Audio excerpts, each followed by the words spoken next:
Can we trust the Bible? Already, so many questions have been submitted asking about the Bible and genocide, slavery, discrepancies in facts, and so many other elements of the question, can we trust the Bible? I'm going to do my absolute best to get through as many as we can.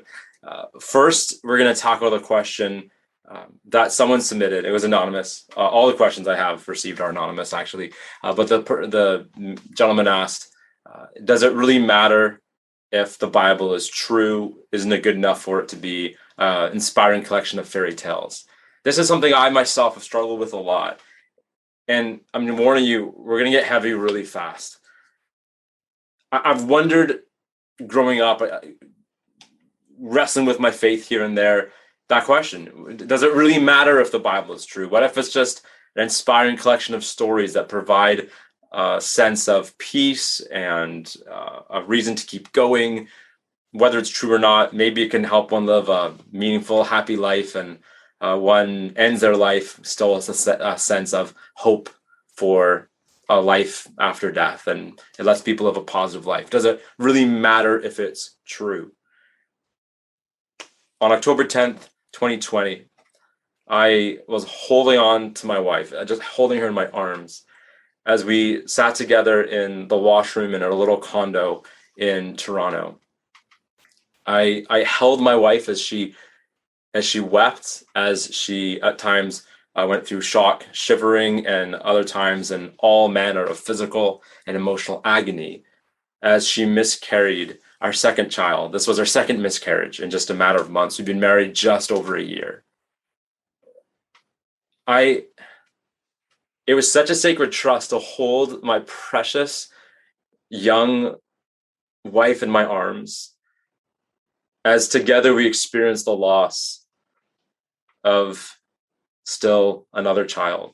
And the second time, unlike the first, I actually got to hold our tiny little son or daughter. It was too young for us to actually know, but this was our precious child, dead in my hands. I don't know about you guys. Some guys have grown up not really thinking much about being a dad. I have tons of little siblings. I'm from a big homeschool family there's 10 children in my family. Most of them are younger than me, and just getting to help raise them I love them so much. And I always kind of dreamed of getting to hold my baby in my arms. And here I was holding my baby in my hands, my dead baby. It wasn't supposed to be like this. I was able to be there for my wife. I was able to, in that sense, even be there for my baby. And after it was all over, I was able to help my wife get to rest, get to her bed, and we had this really heavy kind of lead blanket that we'd been gifted, and that helped her be able to recover fairly rapidly from the state of shock. It's a blessing. Weighted blankets are a blessing. And at some point in all that, everything was kind of calm. And I know some of you can relate. Probably all of you can relate to that moment in life where you are carrying the grief and the loss of others close to you. And there's this question like, I'm holding them, but what's holding me up? I'm supporting her. What's supporting me? My grief, our loss was so real. And in these moments where grief and loss and death and disappointment and decay are so real, I found myself in a way that I hadn't experienced in losses before, needing to know that if my loss was real, so also had to be hope. It wasn't enough at that moment to think, well, maybe the Bible is just an inspiring fairy tale. I needed to know, like, is this real? Is there really a God who not only holds my life, the universe, but holds in his hands, but also holds the universe in his hands? Is there a God who's bigger than all this chaos, bigger than all this mess, who's here with me? Is it true that God is Emmanuel, God with us in our darkness? Or is it just a fairy tale? Because in that moment, it just wasn't enough for it to be an inspiring fable. I needed to know what was real. Now, you might be hearing this already. I'm talking as if I'm in a place of wondering, God, are you real? At this point, I'd already been a pastor for some time. I worked as an apologist for a global ministry. I was answering people's tough questions about the Bible. We're getting into some of them really soon. Maybe we're in one of them right now, those questions. But I think maybe not most of us, whether it's pastors, speakers, authors, anybody tuning in who is a Christian, and welcome to those who are just exploring Christianity or wrestling with it, as I was that day. Like, it's one thing to say all these answers and have all this stuff, but it's in these moments of loss where we find ourselves really asking the question, can I trust the Bible? I need to know. Just a couple months later, a friend of mine's adult son, he's 21, engaged to be married, like that, dropped dead. This friend of mine was studying in Louisville, Kentucky at a Bible college, engaged to be married, and just dropped dead. And I don't know, for some reason, I was able to kind of keep going after our miscarriages. I grieved a lot with my wife, but there were just too many losses cascading through 2020. And I know you've had your own, I'm sure, as well. And I just couldn't. I was getting ready for the day that I got that news. I wasn't that close to the family, but they mean the world to me, and this family. And I was just getting ready for the day. And I was actually preparing a talk called, Is God a Moral Monster? One of these kind of talks with lots of questions. And I found myself just saying to God, I think I was just showering my hair, and I was just like in the shower, I was like, God, are you a moral monster? Today, we're tackling the question both, like, is the Bible true? Is it accurate? Is the God of the Bible real? And is he really able to be entrusted with our lives? Is God real, and is he really worth all that we are? So let's dive into it right now. I submit to you that it is. I'll just cut to the chase. I believe it is, and here's 3 reasons why. 1, another question that had come in from one of you guys, also anonymous, was, is the Bible unique from other sacred texts? And I'm going to share with you an element of how it profoundly is. Okay, let's back up. When one, whether it's a journalist, a historian, which is my field of academic study, or for a forensic police, are trying to piece together what has happened. Historians are piecing together something that happened a long time ago. Journalists, more recent, forensic scientists and police, law enforcement are looking for what happened at the scene of a crime. One of the things they're looking for is a diversity of witnesses who have not collaborated and yet have a coherent narrative. We don't have that for a lot of these other sacred texts. Islam, one guy, Muhammad, saying, hey guys, an angel came to me, and Gabriel, I believe it was, he says, came to me and told me this is what is true. There's errors in the Bible revealed to me, and here's a dictation from heaven. Here's the Quran. And you're like, okay, Muhammad, can you give us examples? Can you give evidence? Did someone else see this angel? Did someone else have this encounter? Was there any? You just have to trust Muhammad. He says, look at the elegance of the writing, this type of thing. There's no one to corroborate Muhammad's experience where he gave us a Quran. Is it possible that Muhammad just made it all up himself? Is it possible that he had a hallucination? Is it possible that there's a variety of possibilities? There's just no corroboration. And the same is true, oddly enough, for the Book of Mormon. A very similar story where this gentleman in the States also had an encounter. I think he says, again, it was the same angel, Gabriel. And he's like, hey, there was these golden tablets, this whole situation. And he's asked what the evidence is. He couldn't produce them. There was no eyewitnesses. There's just one person saying, here's my sacred text. Trust me, it's legit.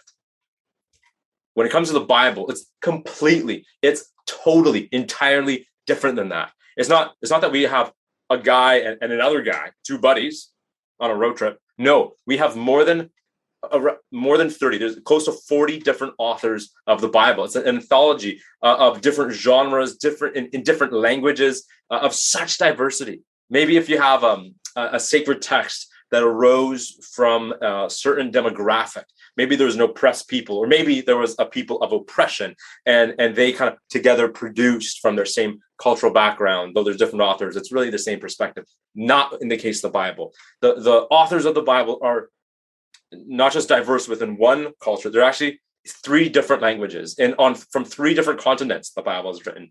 Some of it is written by someone in power and prestige and palaces. Others are written in prison, like Paul was in prison when he wrote a whole bunch of the New Testament. Different genres: poetry, historical eyewitness books, prophecy, letters. There's just so much diversity over 1,500 years. This is not a book that just came from a time period. It was all these different people. And as we're going to get to later, there are some details that aren't exactly the same when they're discussing some of the same events, which is further evidence of its truth. Okay, I was going to skip this story for the sake of time. I'm going to share it with you. I hope it helps. I was on a bus in Ottawa by the Rideau Center, for you who know that mall. And as we were passing Rideau Center, we just slammed on its brakes. We got off the bus. I'd spilled my Tim Hortons coffee all over myself and the guy beside me, who thankfully was one of my housemates. So at least it wasn't a stranger, but he was pretty upset. Anyways, we got off the bus and the police came because we had hit an old man. And they were investigating. They were asking us all these different people from within the mall who had seen it, people from the other side of Rideau Street, people who were on the bus, like my housemate. They didn't ask me because I was so busy talking and telling my story that I had totally missed what happened. But my housemate had seen, and so everyone who had seen from different vantage points. And I was staying there with my housemate. We got to hear different witnesses share their stories, and it was just so interesting because there were little differences because they're different angles. You can't quite see exactly, but it was one coherent narrative. And the police were taking very slow, thorough, meticulous, detailed notes. I wanted to go home. It was a miserable cold rain.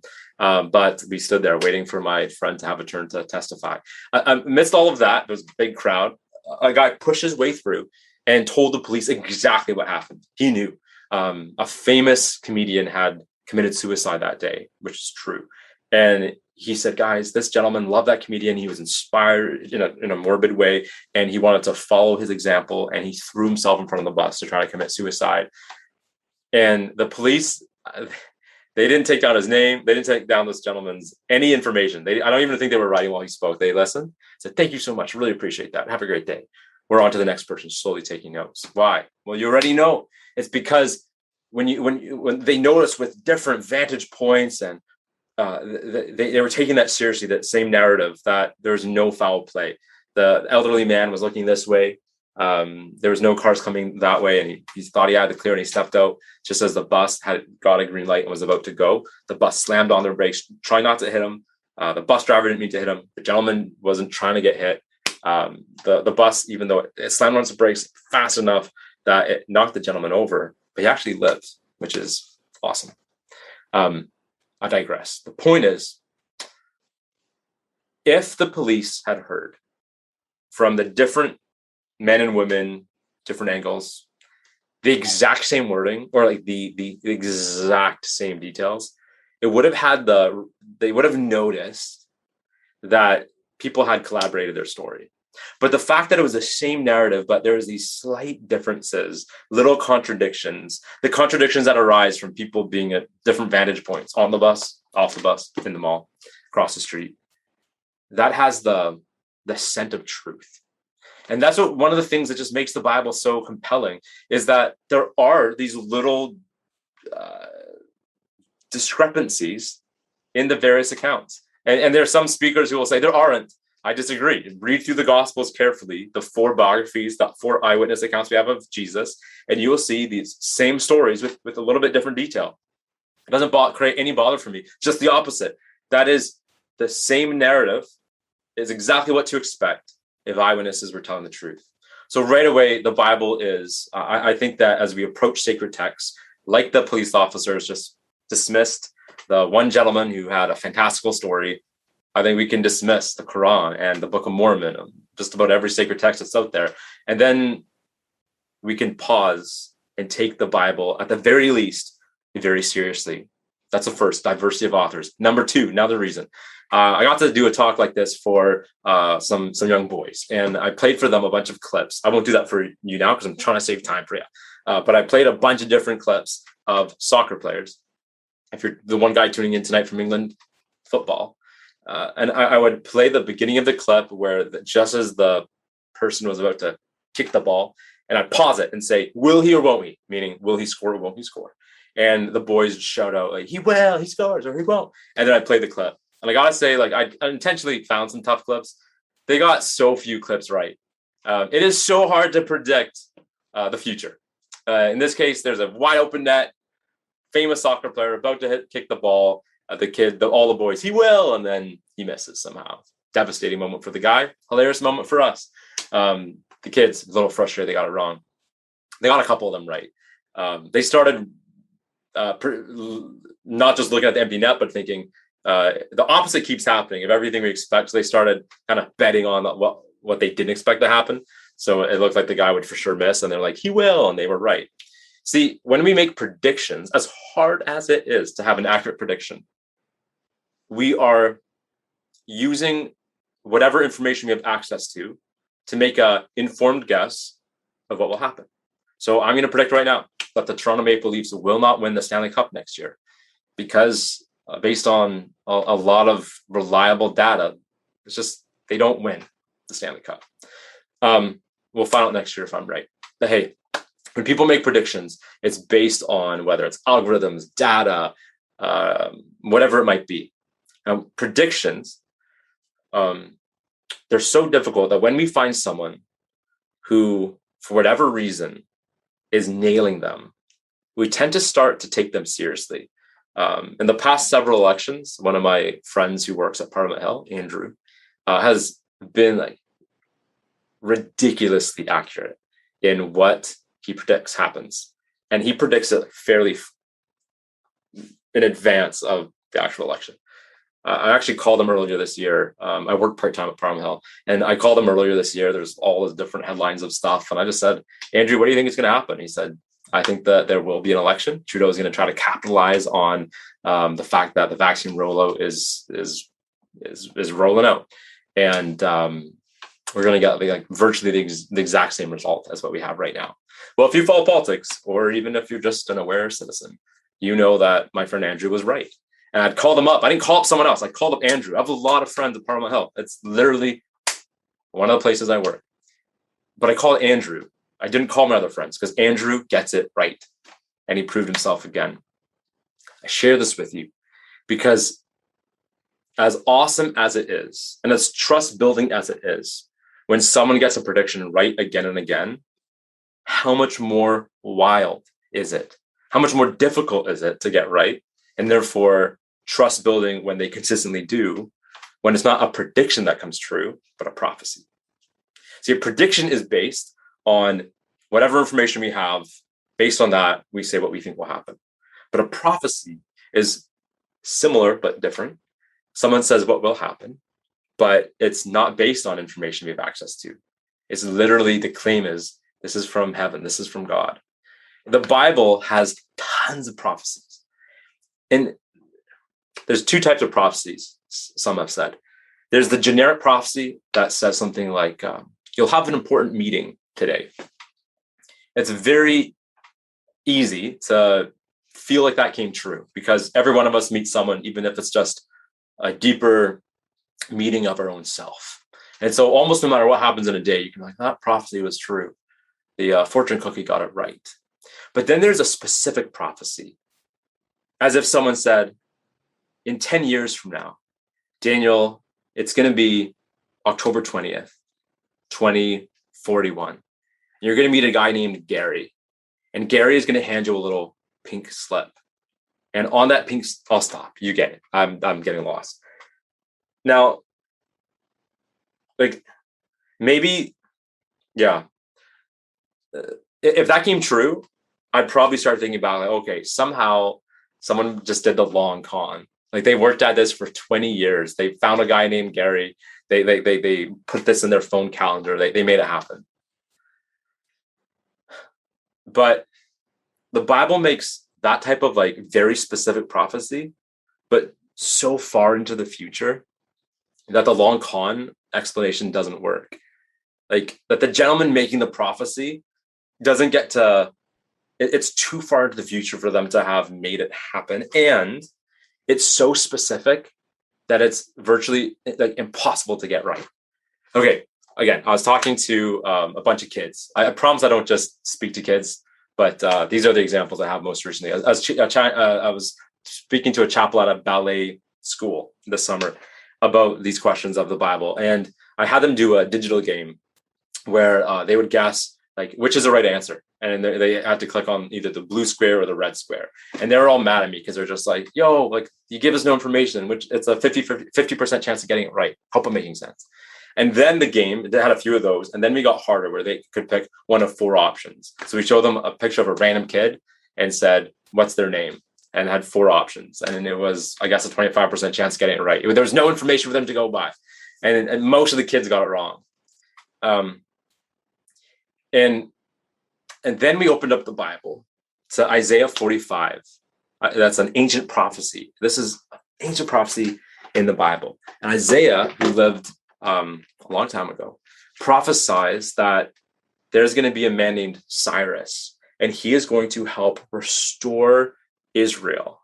And now at this point, Israel, Judah, didn't need restoration. It was, they hadn't been removed from, the people of Israel had not been removed from the land yet. And Isaiah is prophesying that there's this man named Cyrus, and this very, very specific prophecy, like my silly example of Gary. Now, after Isaiah's lifetime, the people of Israel get removed from the land of Judah, and they're in Babylon.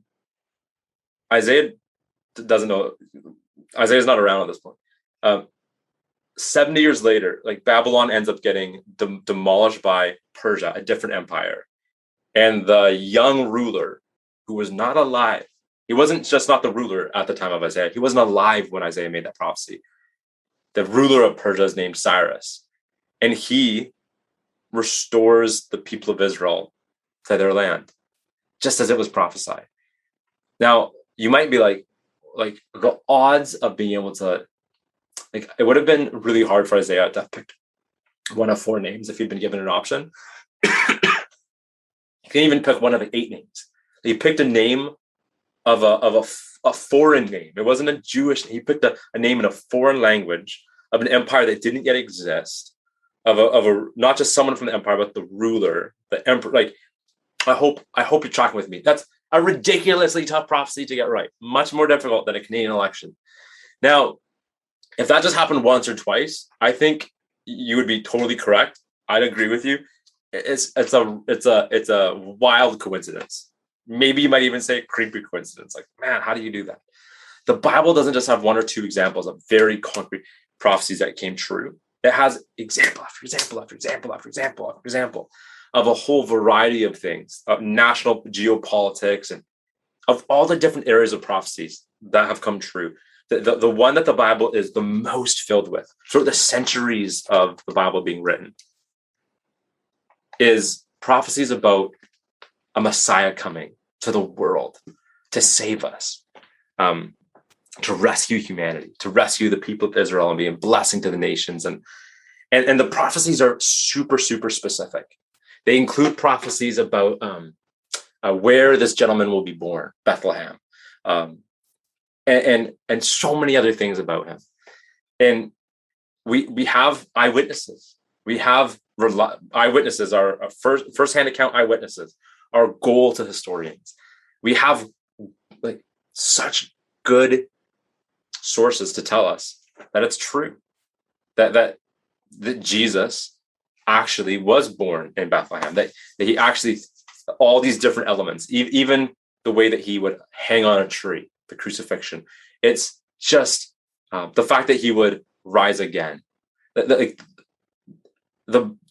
It's so compelling that if you and I are going to call up the Andrew Reeds of the world to ask them their predictions because they're so reliable, then I believe the smart thing to do with the data we have of these ancient prophecies and the fact that they actually came true, compels me to take the Bible very seriously, to begin to trust the Bible even more than I trust my friend Andrew, which is a lot. Now, there's more reasons I think we can trust the Bible. To those same ballet girls that I spoke to at a chapel, I showed them a bunch of photos. I showed them a bunch of this, like a couple photo, pairs of photos. It was the same photo. One was Photoshopped. One was just the raw photo. I showed them a whole bunch. And I asked them, guys, this photo or this version? A, B. You know, when you're in the optometrist chair and give you two versions, this one or this one? So when I gave them the two options, without fail, these children got every single one correct. And I tried to find some pretty hard ones. There are some silly ones, but I tried some very difficult examples. This version or this version? 100% of the girls got which one was Photoshopped, which one was raw. You probably know why. Because they could tell the one that was beautified, even if it looked very authentic, but you see something beautified, it's actually fake. The thing that is kind of ugly, kind of embarrassing of the person,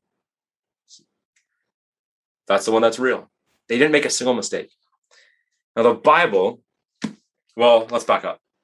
So many holy books out there, histories of a people, all these types of things are, as far as we can tell, like, they're clearly beautified. They're clearly, in a sense, photoshopped. Not the Bible.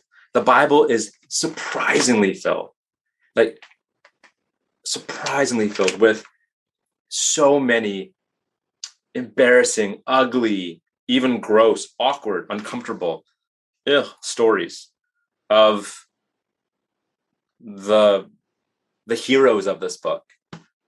If people had fabricated it, they very likely would not have included those types of stories. An example would be Lot and his daughters. Lot is the nephew of Abraham. Look at the Chaldean or the Egyptian histories. They tend to have not only the hero, the pharaohs, but the family members all be dignified people. Well, Lot is family to Abraham, one of the fathers of the faith, and he ends up having this. It's a really disturbing story of how he gets these divine guests come to visit him, and the townspeople want to sexually abuse them. And he says, "You can't abuse my guests, but you can't abuse my daughters." Thankfully, there's an intervention. The daughters are rescued and removed from that location with Lot to a safer place, removed before judgment comes on those people who are abusive people. And the story gets even darker then. The daughters are clearly so messed up in their relationship to their sexuality and to their father and themselves, very likely in light of the way that their father offered them to be sexually abused. In this place of safety, but also isolation, they despair of being able to get on with their life and find a romantic partner and have kids. And so they end up actually getting their dad drunk, and without his consent, they each have sex with him and get pregnant. It's incest, it's abuse. There's no consent. So they actually end up, they abuse their dad. It's just a terrible story. Why is that in the Bible? Well, the most likely explanation for this, and the many other stories that are different but similarly disturbing and messed up, is if the people writing this stuff down were just trying to write the truth. When you see a photo that has just the everyday blemishes and ugliness of human existence, that is most likely not a photoshopped story. Even the parts that might be cleaned up a little bit for the sake of the narrative of the story, or you got to leave out some details when you're telling a story. When one's trying to tell an accurate story, the tough details are left in. That's what we see in the Bible.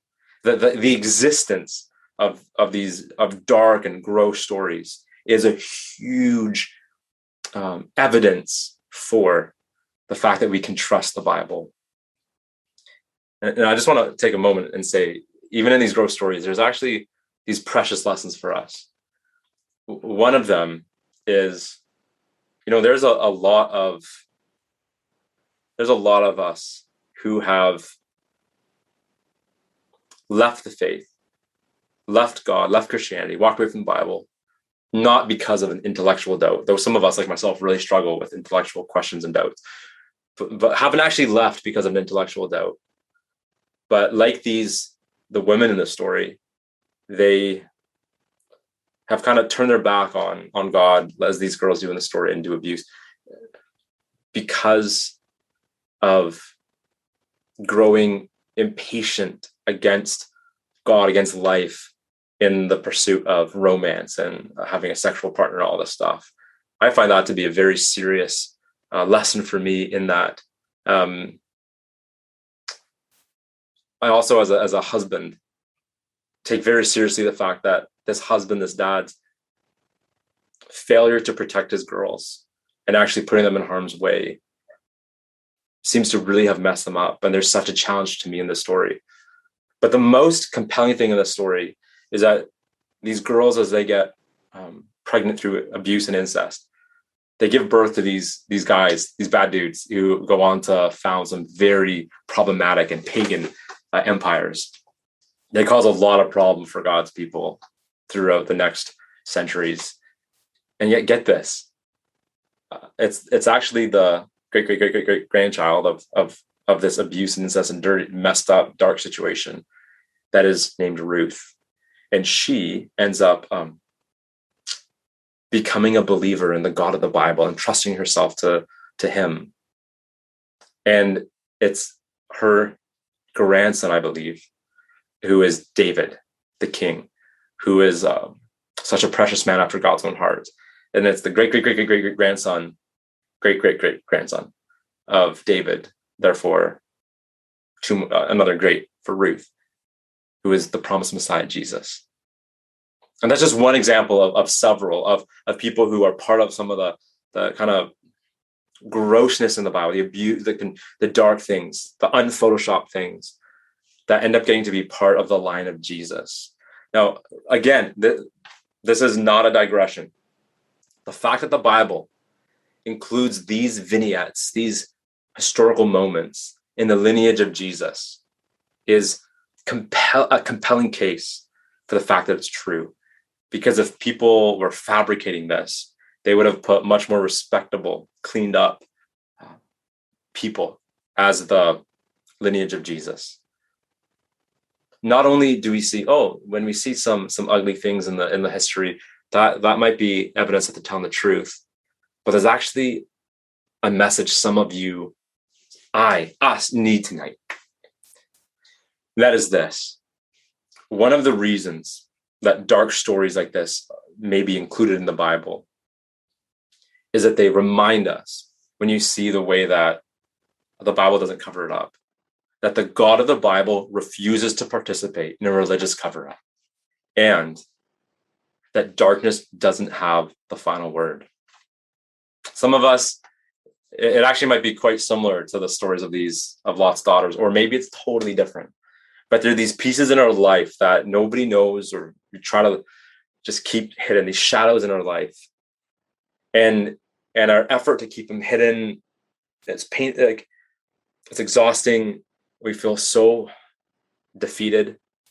And yet you can see how, as Ruth, in this line of pagan debauchery, entrusts herself fully to God, that he brings redemption. Not only in that her story becomes beautiful itself, but that she has to be part of Jesus coming into the world. And the same is true for you, my guy, and for me, that as we entrust ourselves to not just the Bible, but the God of the Bible, he can take the most broken and dark parts of our life, the saddest moments, any part, and let light shine in, and not only use us despite that, but actually use us through that. God refuses to participate in any kind of religious cover-up or Photoshop, and invites us to entrust the darkest parts, most broken parts of who we are to him. This is seen most clearly, the most ugly, the most embarrassing moment in the Bible is actually the death of Jesus. We're so used to it now, but the cross of a criminal was riddled with shame. No religion No ancient religion wants to have their guy, their champion, on a criminal cross. It's filled with shame. And yet the Bible, this is one of those stories that it doesn't just like, it's not just a little vignette, but every eyewitness account we have of Jesus has this moment of such shame. The Bible puts it right front and center. This is the best example of the Bible not trying to Photoshop or beautify its centerpiece, Jesus. And not only is that a compelling case for the trustworthiness of the Bible, but this is the ultimate moment of seeing how darkness doesn't have the final word, but life does, resurrection does, redemption does, because it's precisely in the moment of his death on this shameful cross that Jesus defeats the power of all decay and destruction, defilement, and death. And he invites us into life in him. We can trust our scars and our brokenness to the God of the scars, Jesus. Now, I'm way behind my time, so we're going to try our best to just jump into a whole bunch of questions. So in some, I could have just said this at the start. We could have saved a whole lot of time. I think we can trust the Bible because of the diversity of authors, overwhelming diversity of authors. Number two, because of the accurate prophecies we have that build their trust as they get them right over and over and over. Prophecies that we know are ancient and that are verified by history. And number three, because of the ugly moments that are included in the Bible, we can see that this is not a photoshopped or beautified book. It's an accurate history. And not only can we trust that it's an accurate history because of these ugly moments and the way the Bible treats them, but because we see that we can actually entrust our brokenness to the God who is broken for us. Okay, so that's the summary. Could have saved you a lot of time. Let's jump into some of the tough questions people bring up. Okay, let's go right into the first question that came in was, the Bible is full of violence, genocide, prejudice, and injustice, often commanded by God, and it's been used by Christians to justify more violence and oppression. How can we say this is the word of God? Huge. Okay, I just smiled because that's such a big question. The time I heard it most aggressively articulated to me, not right here, but in 2019, I was in Cambridge, England. A young man came out to me with a very prestigious accent. You know, he was so prestigious because he said prestigious, not prestigious. And he said, he was shaking angry as he said this to me. It was after a talk about the Bible. And he said, I despise the God of the Bible. He is the most intolerable bully in all of fiction. I asked him to tell me more of why he felt this way. And he said, in the Bible, the Old Testament God commands his children, the people of Israel, to commit genocide and rape. I was like, hey, man, like I've read through the whole Bible and there's some tough passages, but that's not actually in there. You know, if it's in there, I'm willing to take a real raw look at this. Well, he left. That was the first day of the week of lectures we were doing. He came back the last day grinning. I was a little intimidated, and he opened the Bible up to Numbers chapter 31, and he read these words. Now, therefore, this is verse 17. Now, therefore, kill every male among the little ones, and kill every woman who has known man by lying with them. But all the young girls who have not known man by lying with him, keep alive for yourselves. He's like, it's genocide and rape. It's like, I think bro's correct. So I did what we should do when we don't know the answer to a question. Instead of just making it up, trying to look smart, I just say, hey, man, I honestly, I've read this, but I never really like paused and let that sink in. I didn't realize it's there. So let's see if there's someone else who knows more than me. So we went over to the guy who had given the lecture that day, pastor from London. And we asked him the question, and he said to both of us, he didn't just single out the guy, he said to both of us, he said, gentlemen, you are demonstrating typical 21st century Western Anglo-centric arrogance. I think he threw in the word colonial as well. And I was like, oh my goodness, what does he mean? Which is precisely what this young Cambridge student said. What do you mean? And the gentleman said, you are projecting our own context onto this ancient people in a different time. And if you just took a moment, and this is all with a British accent, so just more epic. It's like, if you just take a moment and put yourself in their sandals, you will see the beauty of this passage. To which I said, beauty? because I love the Bible, but I was like, this isn't beautiful. And he said, you will see restraint from grotesque violence, justice for the oppressed, and provision for women and girls. Restraint, justice, and provision. Bro, riddle me this, bro. I don't know where you're going with it. So he said, listen, we tend to read a passage like this where God says to the people of Israel to put these people to death, as if it's our time. And most of us tuning in tonight, we're living in relative peace and harmony. Sure, families debate things like COVID vaccines and other stuff, and it gets uncomfortable. But for the most part, like, our lives are pretty filled with peace. But he said, no, at this time, the Midianites and the Amorites and there's so much war, like violent war. And the people would, that we have accurate histories of this time that they would glory in the gore.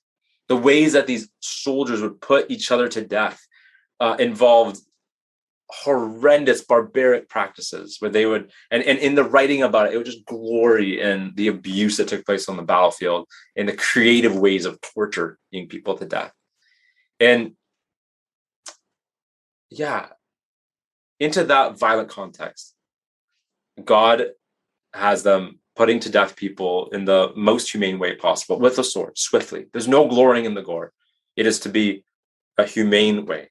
And so when you see that, you see that God's actually bringing restraint into the people of Israel. He's not saying where there's peace, go destroy. He's saying, okay, when you put people to death, it's going to be this way. It's going to have restraint. It's going to be the most humanitarian way we have to put people to death, swiftly. So there's restraint. They're not to behave like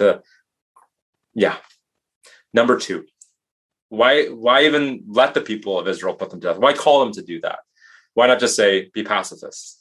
Well, in every single case we have in the Bible, there's this God's heartbeat for the marginalized and the oppressed is so clear.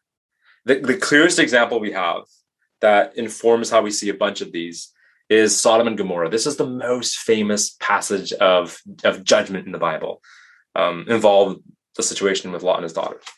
In Ezekiel 16, God clearly defines for us why there was this famous judgment. He says, this is a direct quote, as Ezekiel 16, they had pride, excess of food, and prosperous ease, but they did not aid the poor and the needy. This is the direct quote. This is the son of Sodom. They had pride, excess of food, prosperous ease, did not aid the poor and the needy. God had been patient. God had waited. These aren't even like the people of Israel, the Jewish people, or like these people who are kind of in the realm of the scripture. God cared about the poor and the needy in this like foreign in town. And his heart beats for them. And he gives a chance and a chance and a chance for those who are neglecting them to care for them. And after so much neglect and indifference to their plight, God brings an end to the oppressors. And the same is true for where the people of Israel are being called in to do warfare. These are people who have like offered their children in the sacrifice and fires, like burn their children alive as if it's a way to worship God. And there is sex trafficking and cult prostitution. In this exact passage, not only was this stuff going on, but they had actually enticed the people of Israel to join in some of these cult practices, and God puts an end to it. God cares about the marginalized and the forgotten, and when justice is needed, when he will bring it. So there's justice for the oppressed. And the Cambridge gentleman said, hey, I appreciate that actually, but what about the women and girls? And I was like, yeah, man, what about the women and girls? And he said, again, just take a moment before you start condemning this story. See if maybe you're missing context. We said, are we? And he said, yeah. Elsewhere in the books of Moses, the Bible God clearly defines the process through which we get this little shout out here where he says, and bring the young woman like into your homes. The Bible gives a very step-by-step detailed process how to do this. And it's surprising. One, that process, they're only to bring them into their home as a wife, not as a sex slave, which again is surprising because all these people were racist and they hated each other's, and they would take the woman as their sex slave to objectify them. They wouldn't have wanted to take them as wives, but God is saying, no, if you bring them as and it's as a wife. Now, again, that sounds a little forceful. We're against forced marriage, but bringing them in as a wife bestows the rights of citizenship, a human dignity, legal status for their children and themselves. And there's more. This pastor from London said, guys, you're projecting your beautiful 21st century perspective on women and laws on the situation. So he's like, you guys, if the oppressors are put to death, you would say to these ladies, okay, all the best, and leave them. But he said, by their own laws, their own pagan foreign laws, they couldn't have owned property. They couldn't have had a home. They couldn't have engaged in commerce and business, have any form of income. They would have died deaths of isolation and slow starvation. So when God is saying, you're going to put these oppressors to death, and then you're to gently invite these women into your homes as wives, that's what's going on. And there's even more. There's a grieving period. The man is not to touch these women until they've had this significant number. It names the amount of time for them to grieve. They're to shave their head. They're to be allowed to shave their head as a form of grieving the trauma of what they've lost. The Bible is so forward thinking in that respect. And they actually even have the option to return home and to not be brought in as wives. So like this passage that at first just seems genocide and forced marriage, which is rape, is actually filled with provision for these women, so that they're not just left as byproduct, traumatic byproduct of justice taking place. Does that make sense? I hope it makes sense, because we're going to move on. This is an example of a passage that at first glance just looks grotesque. And when you actually take the time to understand the historical context and other verses that help define what's going on, we see that it is restraint, justice, and provision, to which the young Cambridge student said, that's actually more beautiful than I could have imagined. I agree. Okay, there's more questions, and we're going to go way faster. Just, I hope you're gracious to me. That was a really tough one. I don't know how you answer it more quickly. The Bible's descriptions of nature and natural history are hopelessly at odds with science. How do you reconcile the Bible and science? Hey, thanks for the question. A lot of people feel the same way. If I was to share poetry with you that I've written, which I haven't written, but if I was to say, I'm not going to rhyme it, but if I was to tell you that in 2018, I was invited to spend some time in the British Virgin Islands on a yacht, true story. And every night I would sleep on the kind of the roof of the yacht, if that makes sense. And I'd watch the moon rise above the ocean, and then I'd fall asleep. And then I'd wake up in time to see the sun rise. It was just I've always wanted to see the moon rise like that. And then the sun rise over the water. Amazing. And you're just like, oh, Daniel, because that's my name. You're like, oh, Daniel, you're so backward. You're embarrassing. You don't know anything about science. I believe in science. And I'd be like, why are you hating on me, bro? And you're like, because you said the moon rose and the sun rose. And I'm like, bro, I'm not the one that should be embarrassed about being backward. You just don't you don't get social cues, or sorry, that's harsh, but you don't understand that there's a way to describe things where you're not trying to be a scientific textbook.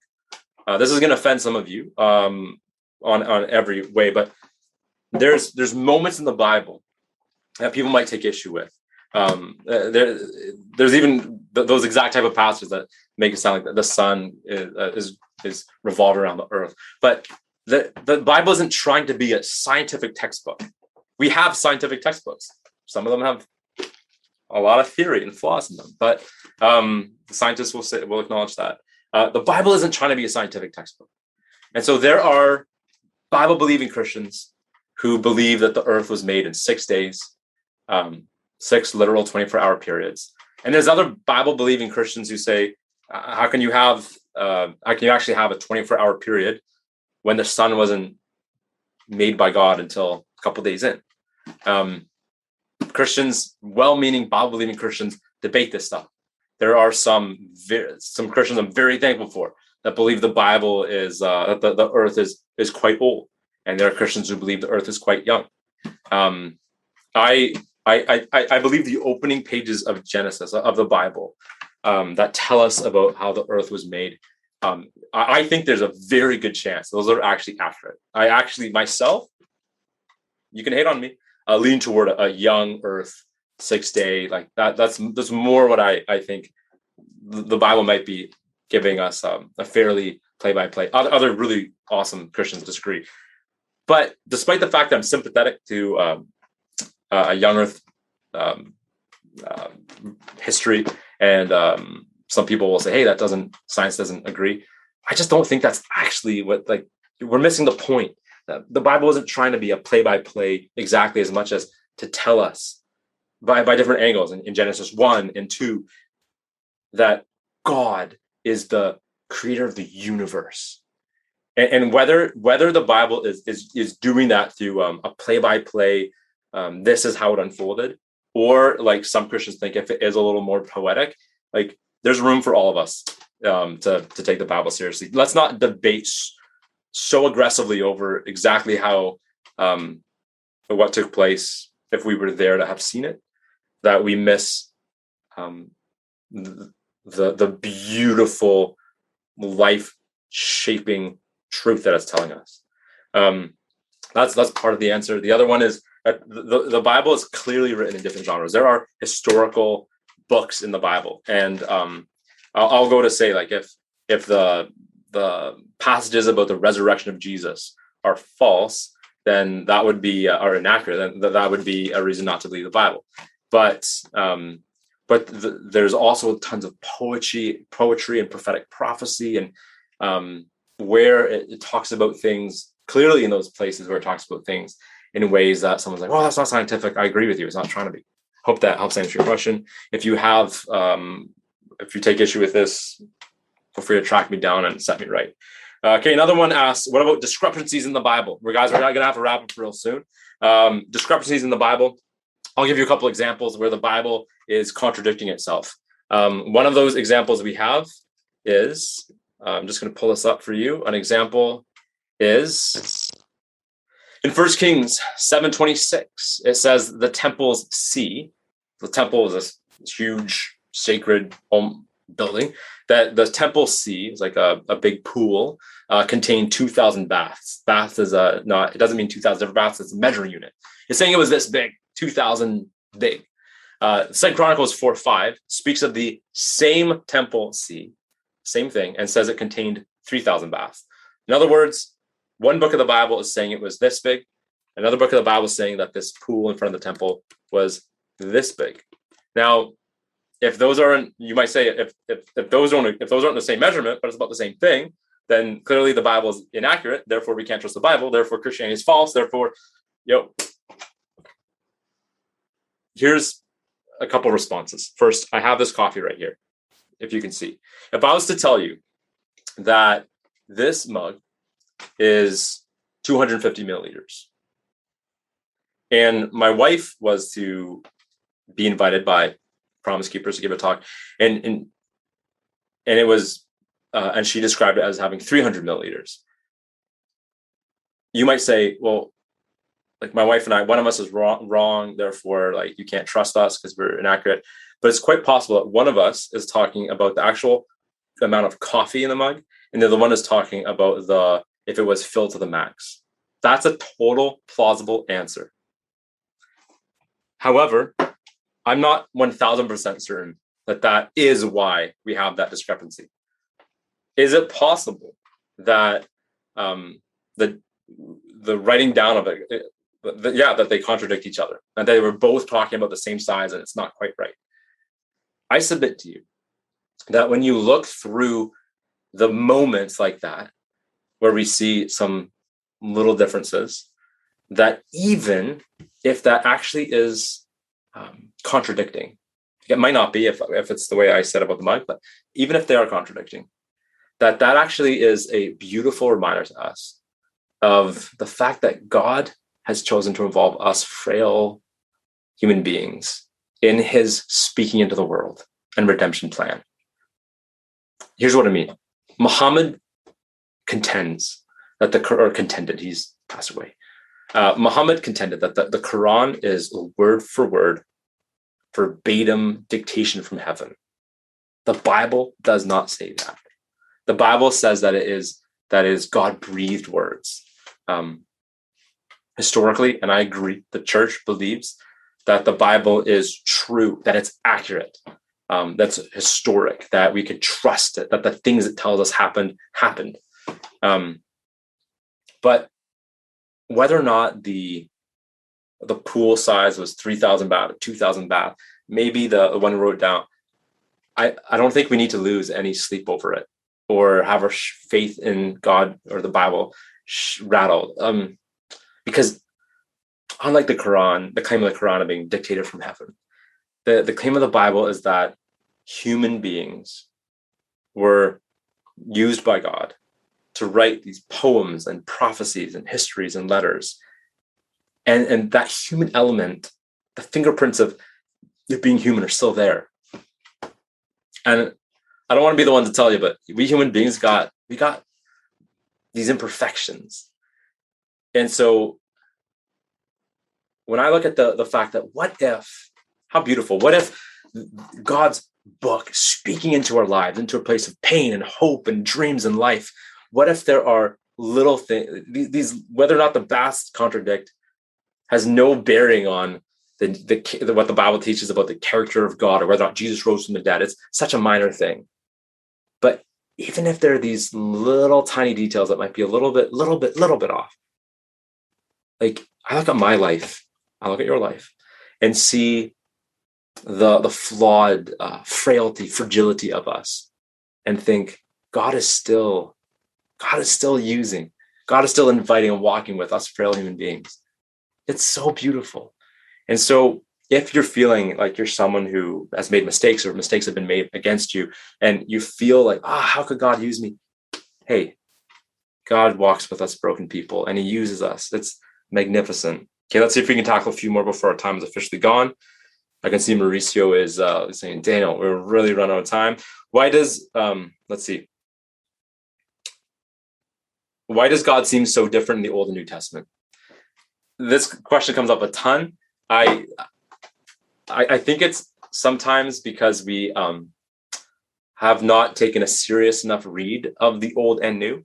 Because when we really read the Old Testament in its fullness, including the boring, tough parts, we see that even those moments where we've characterized God as aggressive and violent, like in the Ezekiel 16 passage, there's actually a tender heart for the broken and the hurting. And when you read the New Testament, and not just the most famous moments, I can do all things through Christ who strengthens me on your Nike shoes, when you read the whole New Testament, you see that the love and kindness of God. But part of that, there's also the intensity, justice of the Old Testament. Nowhere is that more clear, that the wrath and the love of God, the justice and the mercy of God, seen as clearly as in the cross. That the very place where most of us would go, is there an example of God in the New Testament being kind and loving and forgiving? The cross. But is there any example anywhere in the Old Testament as intense and full of wrath as the cross? No. The God of the Old and New Testament is one God, consistent, coherent, a God of justice, a God who will avenge oppression, and yet is so kind that he is willing to take it, the fullness of the punishment you and I deserve, into himself. It's a God, only the God of the Old and New Testament, only the God of the Bible is so intimately aware of suffering, decay, and death. There's a poem I love that it goes, let's see if I can remember, just here, we'll wrap up with this. The other gods were strong, but thou wast weak. They rode, but thou didst stumble to the throne. But to our wounds, only one's wounds can speak. And not a God has wounds, but thou alone. It's by Edward Cholito. Not a God has wounds, but thou alone. I hope I didn't mess up the poem. There's 10,000 religions, they estimate. And whether it's the religion of the pagan religions of the Greek gods who are so indestructible, who war amongst themselves, or it's the the gods in a sense of success and the American dream and all this stuff. That's always about being inoculated from pain. The things we're striving toward and worshiping and living for. But the God of the Bible is different. The God of the Bible knows what it's like to suffer. As I held my precious little baby, always looking forward to the moment that I would welcome a baby into the world. Instead, I was holding my dead child. I just said, Heavenly Father, you know what it's like to lose a child, your dear beloved son. And I want to entrust my child into your capable hands. And as I had to let go of my baby, I was able to entrust not just my baby, but my own woundedness into the scars of Jesus. Guys, if you're still with me, we've gone on a journey tonight. Can we trust the Bible? I submit to you that it's accurate, but it's more than that. It's intimate. It's filled with hope. As we wrestle through the question, is it real? Is it true? Is it trustworthy? We can find the answer is yes. God is real. He's really worth all that we are. If you have further questions, I have a couple resources for you. This is a fantastic book that will address the questions we addressed and the ones we didn't. I wanted to get to slavery. We didn't get there. It's called Is God a Moral Monster? Making Sense of the Old Testament God by Paul Copan. Such a good book. And it's fairly small. Another great one is Can We Trust the Gospels? I wish we got time tonight, but I rambled too much, fam, to get into specifically the parts of the 4 eyewitness accounts of Jesus. This is a magnificent and very readable book, very brief, but incredible historical account of why we can trust what the Bible tells us about Jesus. And then finally, some of you already know this book. If this one is brave, this one is not. It's actually even more intimidating than it looks because the words are tiny, but it is an exhaustive account wrestling through the evidence for why we can trust the Bible. It's called Evidence That Demands a Verdict. It's by Josh and Sean McDowell, and it has been very helpful in my own wrestling and struggling. Guys, thanks so much for your time, and God bless you. I'll see you in the future.